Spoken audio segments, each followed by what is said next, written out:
tell them check out the blog, bro. YouTube channel called MKO. It's pugilism, boxing algorithm. M stand for Marvin and Kevin's initials KO. Yeah. What's good, ladies and gents? Welcome to the MKO Pugilism Boxing channel, where we talk all things boxing. Like this channel, subscribe to this channel, leave your comments in the comment section. Let us know what you think about the topics that we discuss in our videos right here. Hit the bell notification, you'll be the first to know when we drop new content. So, bit of breaking news for you. And in the Sun newspaper, read a little article today. Give credit to my wife for giving me a bit of this news.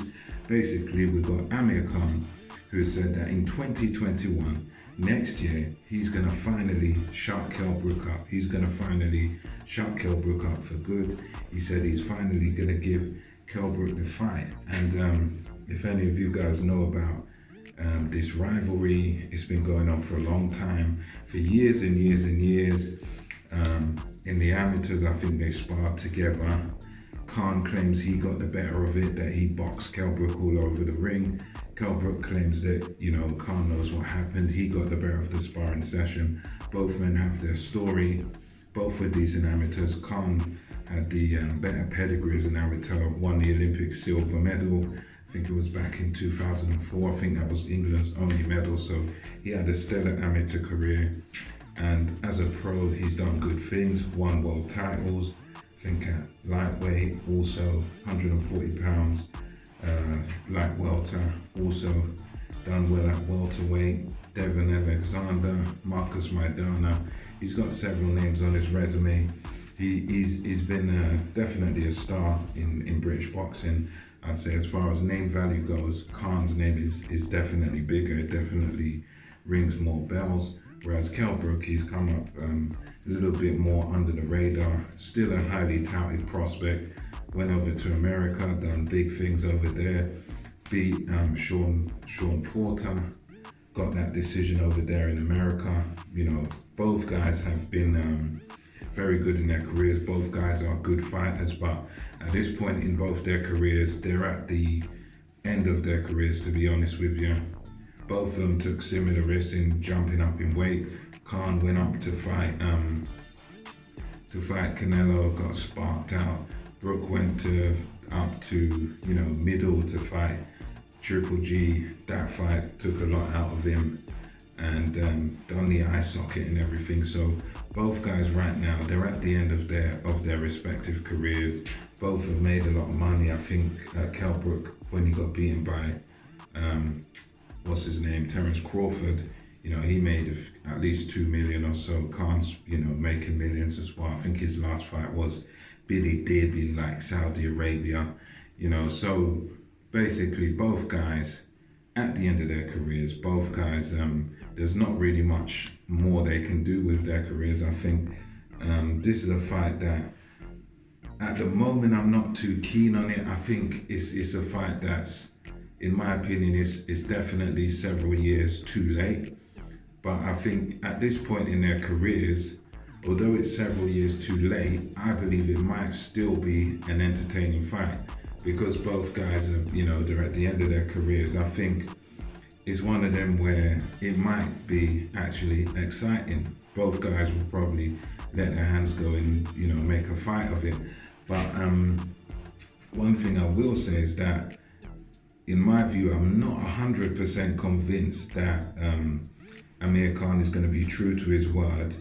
And I'm not going to be 100% convinced until I see that the fight is signed and there's actually a fight date. Because another thing with the saga of these guys is that Amir Khan has been trolling Kell Brook for several years as well. He's been teasing him about the guys that he's been fighting and stuff like that. And Khan's had this thing of, teasing about the fight happening.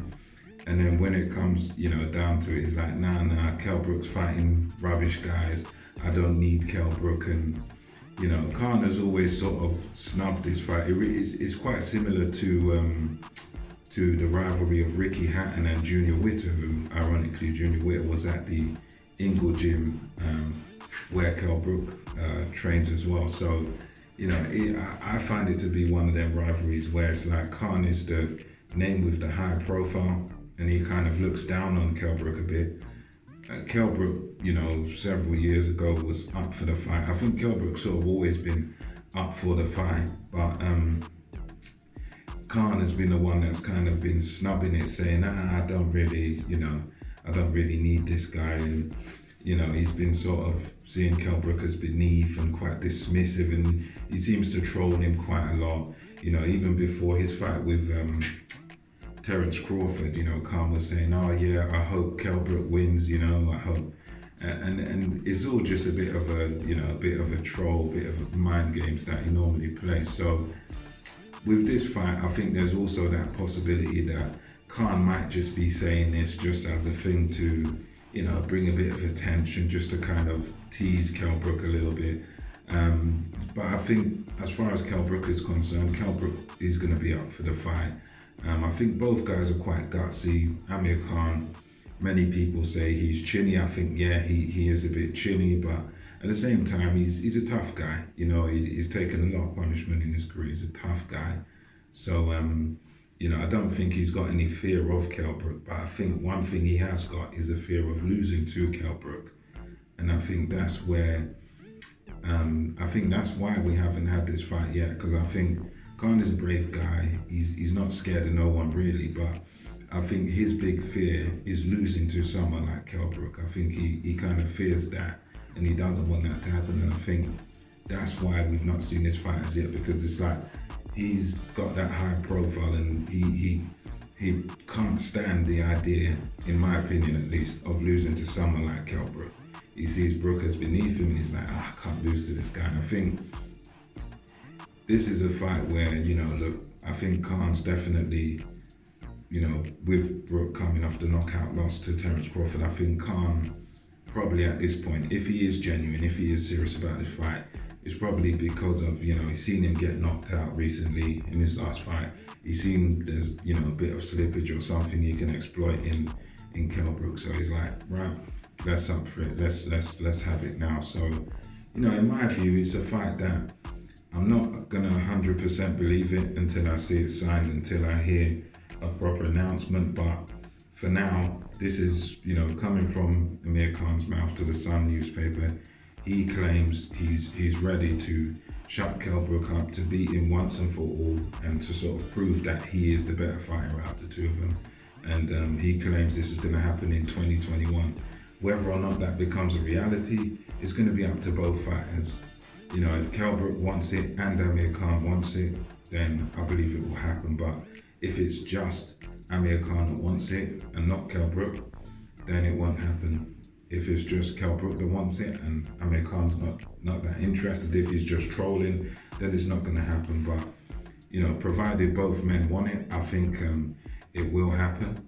But again, both parties have to want it. And I think money and the splits and all that stuff could be a problem, could be a potential issue, because I guess Kell Brook will feel he wants 50-50. Khan might be like, nah, you have to take less than that, because I think the split sort of broke down in negotiations before when they tried to make it. So yeah, it's one of them that if it does happen, it's not the biggest fight I want to see, but it's one that I am intrigued by. It's one that I would tune in for and I would watch, and it wouldn't surprise me if a fight like this ended up on pay-per-view, because it may not be the best fight out there, but it's two big names in British boxing, and provided they market it correctly, it could even, be a pay-per-view fight or be a fight on the zone or whatever. But anyway, we'll see what happens. That's just a little bit of breaking news there for you. Till next time, this is MKO Pugilism, over and out. Catch you on the next one.